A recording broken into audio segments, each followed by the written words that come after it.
চরম চিকিৎসক সংকটে নিজেই রুগ্ন ভোলার তজুমুদ্দিন উপজেলা স্বাস্থ্য কমপ্লেক্সটি।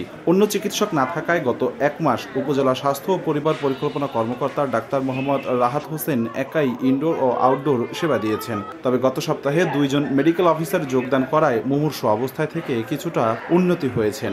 15 চিকিৎসকের মধ্যে বর্তমানে আছেন মাত্র 3 জন। 25 জন সিনিয়র স্টাফ নার্সের মধ্যে কর্মরত আছেন মাত্র 9 জন। টেকনিশিয়ানের অভাবে বন্ধ আছে সব ধরনের পরীক্ষা নিরীক্ষা। এতে চিকিৎসা ভোগান্তিতে উপজেলার 4 লক্ষাধিক মানুষ। ওরকম কোনো চিকিৎসা হইতেছে না যে মানে দ্রুত ট্রিটমেন্ট সুস্থ হওয়ার মতন। হাসপাতালে প্রচুর ডাক্তার দরকার, কিন্তু তার পরিবর্তে আছে মাত্র একজন ডেন্টাল ডাক্তার। 100 রুগী, 300 রুগী, 500 রুগী, এটা কখনো সলিউশন দেওয়া কখনো একজন ডাক্তারের পক্ষে এটা সম্ভব হয় না। কতটা বিব্রতকর অবস্থা আসলে আপনারা বুঝতে পারেন যে আসলে এভাবে আমরা কীভাবে ম্যানেজ করি।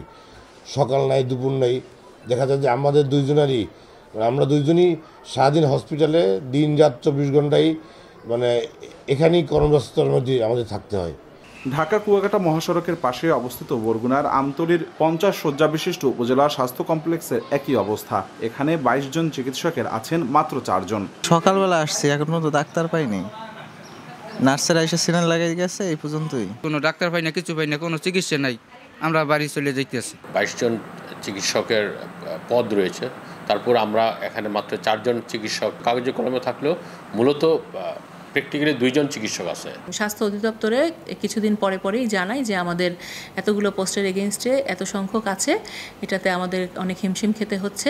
ওনারাও আশ্বাস দেন যে দিবেন এবং চিকিৎসকও পাঠান, কিন্তু সেটা প্রয়োজনের তুলনায় অনেক কম। চিকিৎসক সংকটে থুবড়ে আছে ঝালকাঠি সদর সহ সবগুলো উপজেলা স্বাস্থ্য কমপ্লেক্স। প্রাইভেট চেম্বার বা ক্লিনিকই চিকিৎসা সেবা কেনাবেচা হয় বলে অভিযোগ রোগী ও স্বজনদের। বলবে ডাক্তার নাই, ডাক্তার সাহেব নাই, ডাক্তার সাহেব নাই। ডাক্তার সংকট আমরা আছে জানি, কিন্তু যারা দায়িত্বে আছে তারা তো থাকবেন। এই জায়গায় বইয়ে চিকিৎসা করে, বাইরে যাইয়ে কয় 700 টাকা টিকিট। এই পরিস্থিতিতে আমাদের মেডিকেল অফিসার পাওয়ার জন্য আমরা ঊর্ধ্বতন কর্তৃপক্ষের কাছে লিখিত আবেদন দিয়েছি, চাহিদা পাঠিয়েছি এবং তারা আশ্বাস দিয়েছে তারা ডাক্তার পাঠাবেন।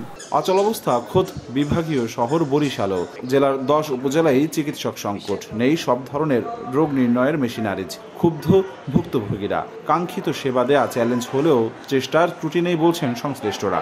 1 নম্বরে ডাক্তার দেখাইছি, পাই নাই, আমি 2.5 ঘন্টা বসে অন্য ডাক্তার দেখাইয়ে চলে যেতেছি। ব্লাড টেস্ট এর ভিতর থেকে করাইছে, আর এক্সরে ওই জায়গায় গেছি, সে বলছে যে এক্সরে ভালো হবে না, আপনারা বাহির থেকে বলেন। জনগণের যে কাঙ্ক্ষিত সেবা দিতে চেয়েও পাচ্ছি না, আর শুধুমাত্র ডিজিটাল এক্সরের অভাবে। নিজেদের মধ্যে একটা রোস্টারের মাধ্যমে সারা বরিশাল বিভাগের কোনো হাসপাতালে যাতে চিকিৎসা সেবার সামান্যতম ত্রুটি না হয় সেদিকে খেয়াল রাখবো এবং মানুষকে একটা সুন্দর স্বাস্থ্যসেবা ঈদের মধ্যে যাদের দিতে পারবো সেই জন্য আমরা পরিকল্পনা নিয়েছি। বরিশাল বিভাগে 1250 জন চিকিৎসক থাকার কথা থাকলেও অর্ধেকেরও কম পদায়ন রয়েছে বলে জানিয়েছে বিভাগীয় স্বাস্থ্য দপ্তর। অপূর্ব অপু, সময় সংবাদ, বরিশাল।